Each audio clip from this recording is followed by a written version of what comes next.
Hello everybody and welcome to our channel. In this video we are going to be talking about the dangers of centering prayer and how centering prayer is not authentic Christian prayer. Many people around this country, in parishes and even in Catholic retreat centers, and sometimes I say Catholic retreat centers, they practice centering prayer, even though they don't realize that it's not really Christian prayer. And in this video, we are going to be giving the reasons why.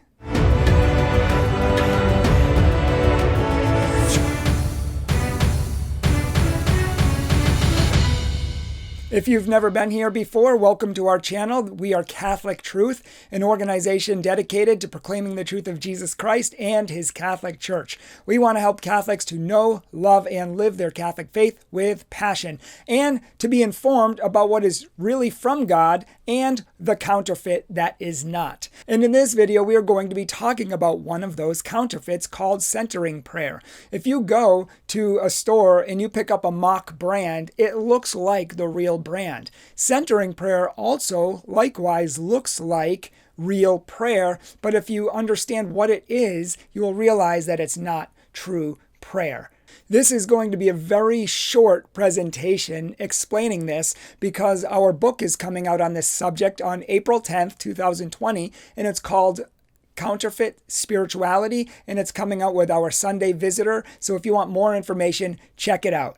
Let's begin. First of all, what's prayer? Prayer is praying to somebody, God. It's listening to someone, God. And it's meditating on someone, God, or in Christianity, Jesus Christ. So it's praying to God, it's listening to God, and it's meditating on Him and having a relationship with Him. But as we're going to see, centering prayer is the opposite of this.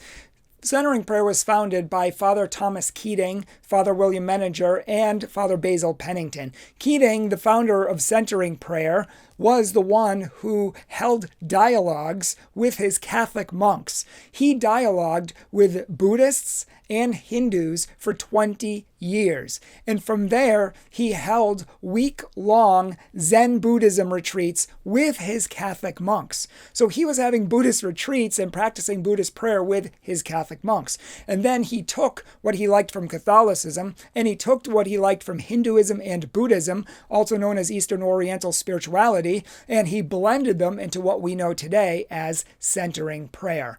Now, centering prayer is not fully, therefore, Catholic, and it's not fully Eastern Oriental spirituality either. It's a blend of the two. Although, as we're going to see, it much more resembles Zen Buddhism and transcendental meditation than it actually does Catholicism.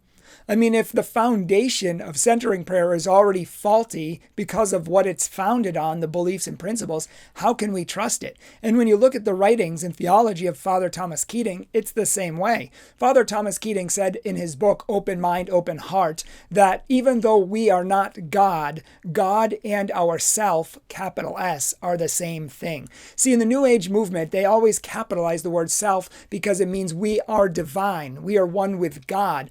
And even though he says we're not God, God and us, he says, are the same thing. This is a Hindu concept called Atman is Brahman and Brahman is Atman, meaning God is my soul and my soul is God. Really, there's not much of a distinction because we kind of meld into God and everything becomes one. He also says at another part that the first part of the journey is to learn that there is an other. The second part of the journey is to become the other. And the third and most important part of the journey, Keating says, is to realize that there is no other, meaning there's only one thing, God, and we are all part of God. We all make up the one universal essence. And this is a Hindu concept. As I said, they believe that everything is one. It's pantheism, it's monism. And this whole concept, the ideology from the start is false. And that is why when you go to Zen Buddhism, they will sit for long periods of time and empty their mind into voids of complete emptiness, total states of nothing, because they want to join or become one with all that is, and they do that by losing themselves and melting into everything else, so to speak. And so here's the problem with centering prayer. At the beginning of the video, we said that prayer is praying to someone, it's listening to that someone, and it's always being in relationship with that someone.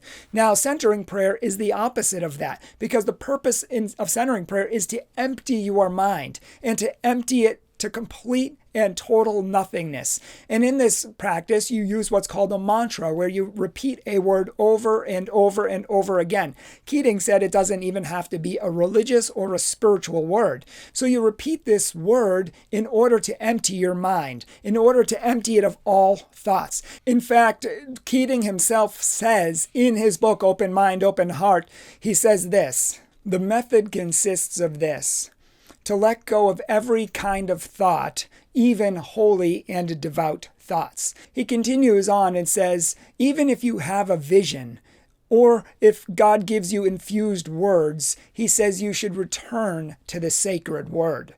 Now, to me, hearing this is extremely problematic. If God gives you a vision, don't listen to it, just return to your word. Keep emptying your mind. And if God speaks to you infused words, don't listen to them. Return to the word. Do you know what infused words are? Infused prayer is one of the highest forms of prayer in the Catholic faith. It's really coming into union with Christ, where Christ infuses his life into you.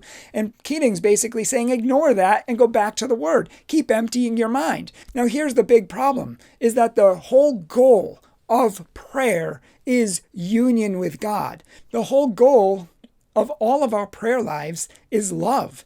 It's love of God. It's a relationship with God, and it's coming closer to God. It's speaking to him, being spoken to. It's loving him and being loved in return. It's a relational union. But what we're being told to do is to empty our heads, to dump out the thoughts and just keep dumping and emptying and emptying.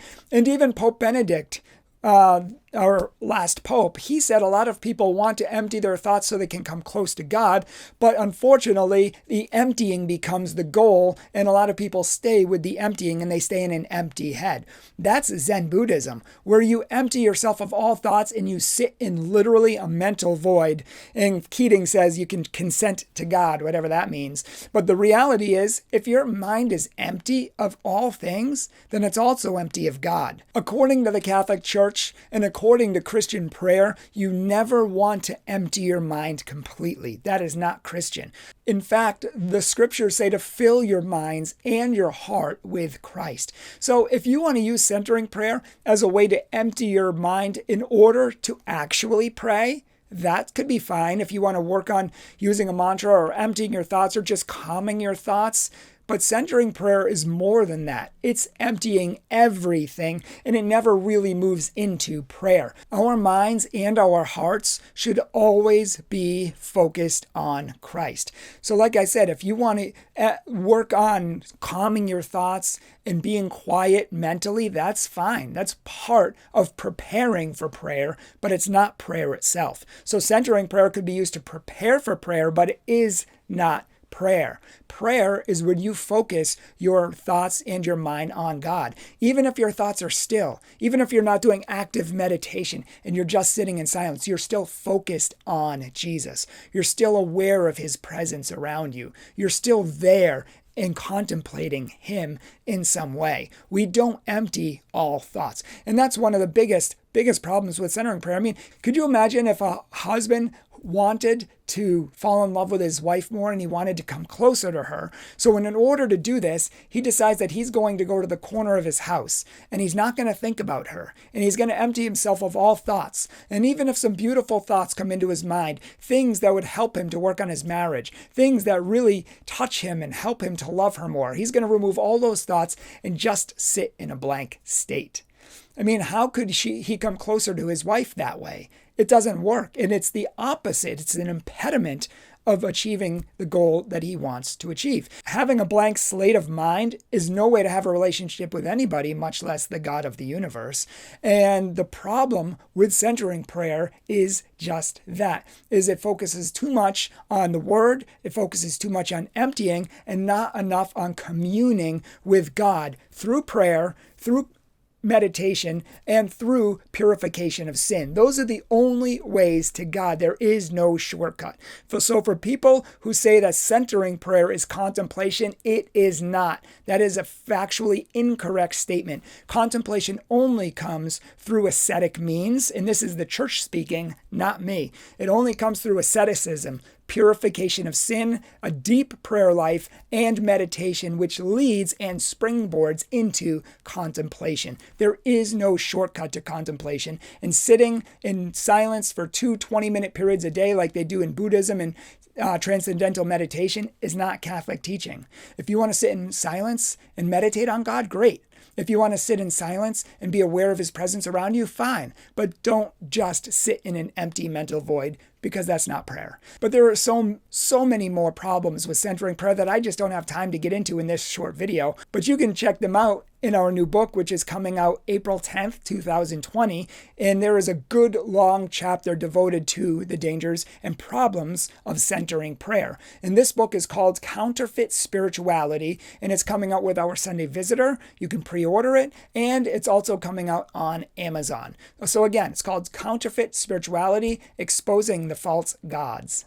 This is what the book looks like. You can buy it on Amazon and with our Sunday Visitor. If you have any questions on centering prayer, you will find them in that chapter. Of course, you can always put questions down below if you have any thoughts. I mean, so many people do centering prayer different ways. There is a good form of centering prayer, which I talk about in the book, and it's completely different than Father Keating's centering prayer. In fact, the Eastern churches, the Eastern Rite Catholic churches, practice this form of centering prayer, and it's a good way. So if you want to have some sort of a centering prayer experience, you can practice it the right way, the way the Eastern Catholics do, and you can find out more in the book. So check out that book and share this video if you think it's important. Way too many people are getting into spiritual practices that aren't good. So that's the whole purpose of this book in the first place. We talk about yoga, Reiki, centering prayer, astrology, mindfulness, labyrinths. I mean, the list goes on. How do we know which ones are good, which ones are bad, which ones are neutral and okay, and how do you know the difference? So this is going to be the ultimate discernment guide for Catholics.